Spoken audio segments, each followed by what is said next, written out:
Bonjour, je m'appelle Louise Fèvre et je suis cheminote contractuelle en gare de Strasbourg.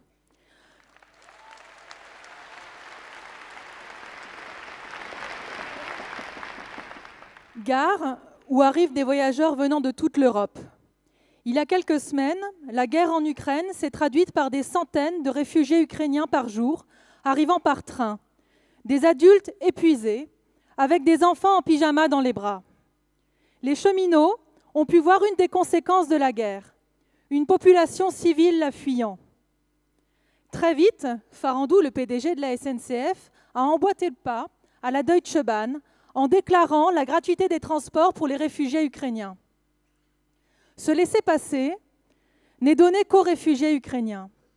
Mais tous les autres pauvres de la planète dans une situation similaire ne sont pas logés à la même enseigne. Les bombes françaises tuent aux quatre coins du monde, mais elles ne donnent pas le droit aux mêmes documents. Les conséquences de la guerre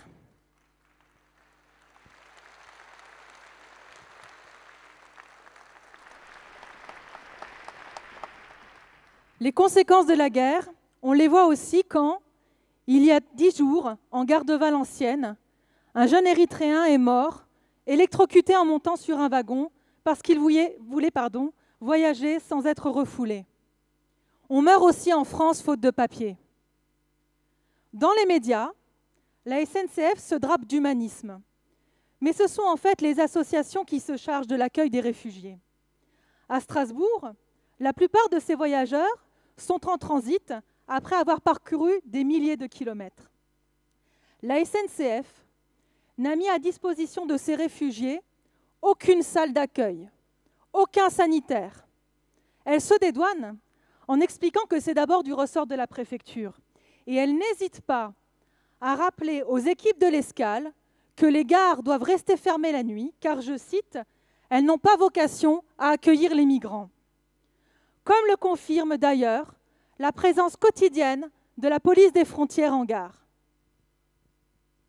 En ce qui concerne les cheminots, pour attaquer nos conditions de travail et nos salaires, la SNCF et les patrons du transport organisent la concurrence entre contractuels, sous-traitants, entre cheminots allemands, italiens, marocains, alors même que nous travaillons côte à côte et que nous effectuons le même travail. À travers le monde, nous bossons pour Trenitalia, la Renfe, Keolis, Transdev, Colastral et bien d'autres. Demain, avec l'ouverture à la concurrence de la SNCF, certains d'entre nous seront transférés dans des filiales ou des entreprises du secteur privé. Quel que soit notre contrat de travail ou notre patron, c'est nous qui conduisons les trains, les réparons, accueillons les voyageurs et nettoyons les gares.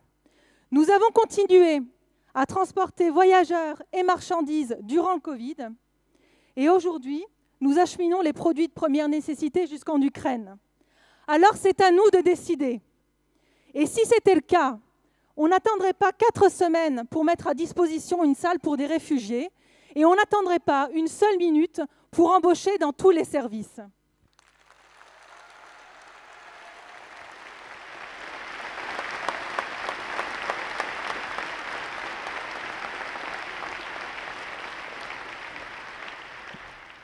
Alors, pour organiser les transports pour les besoins de la population, il faudra que les cheminots en prennent le contrôle. Et pour ça, entre nous tous, il faudra tisser des liens au-delà des frontières.